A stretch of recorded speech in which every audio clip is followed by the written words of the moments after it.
রাজধানীর গুলশানে সংরক্ষিত নারী আসনে সাবেক এক সংসদ সদস্যের বাসায় চাঁদাবাজি করতে গিয়ে বৈষম্যবিরোধী ছাত্র আন্দোলন ও গণতান্ত্রিক ছাত্র সংসদের ৫ নেতাকে গ্রেফতার করেছে পুলিশ। তাদের গ্রেফতারের খবর জানাজানি হলে বিভিন্ন মহলে শুরু হয় নানা সমালোচনা। এবার সেই ছাত্র নেতাদের চাঁদাবাজি নিয়ে মুখ খুললেন গণ অধিকার পরিষদের সাধারণ সম্পাদক মোহাম্মদ রাশেদ খান।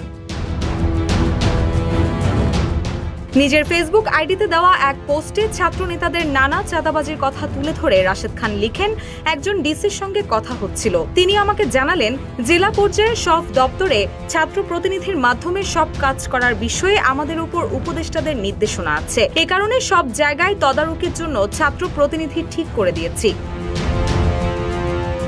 প্রতিটা মন্ত্রণালয় ও সরকারি দফতরেও একই অবস্থা। তদারকির নামে এসব ছাত্র প্রতিনিধি বদলি, বাণিজ্য, প্রমোশন, নিয়োগ ইত্যাদি কাজ করে থাকে। আমি নিজেও এর কয়েকটা প্রমাণ পেয়েছি। একজন সরকারি কর্মকর্তার সঙ্গে আলাপকালে তিনি আমাকে বলেছিলেন, অমুক সমন্বয়করা আমাকে এখানে এনেছে, আমাকে বাদ দেবে, আমার বিরুদ্ধে অভিযোগ দেবে, এগুলো করে কিচ্ছু করতে পারবে না। পোস্টে রাশেদ খান আরও লিখেন, গতকাল প্রাইভেট বিশ্ববিদ্যালয়ের বৈষম্য বিরোধী ছাত্র আন্দোলনের এক নেতার সঙ্গে কথা হচ্ছিল।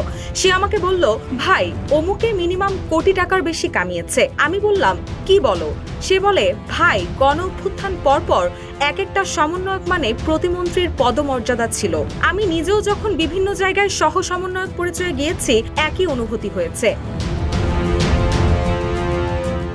রাশেদ খান ওই পোস্টে লিখেন, আজকে কেন এই প্রসঙ্গ আসছে? যে তরুণরা মাথার মুকুট ছিল, এখন তাদের নিয়ে এত প্রশ্ন ও অভিযোগ কেন?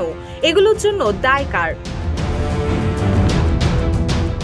রাশেদ খান বলেন, দেখেন, গণ অভ্যুত্থানের পর তরুণদের বিভিন্ন দফতরে ছাত্র প্রতিনিধি বানানো হয়েছে। ডিসি-এসপিকে বলা হয়েছে সমন্বয়কদের নিয়ে কাজ করুন।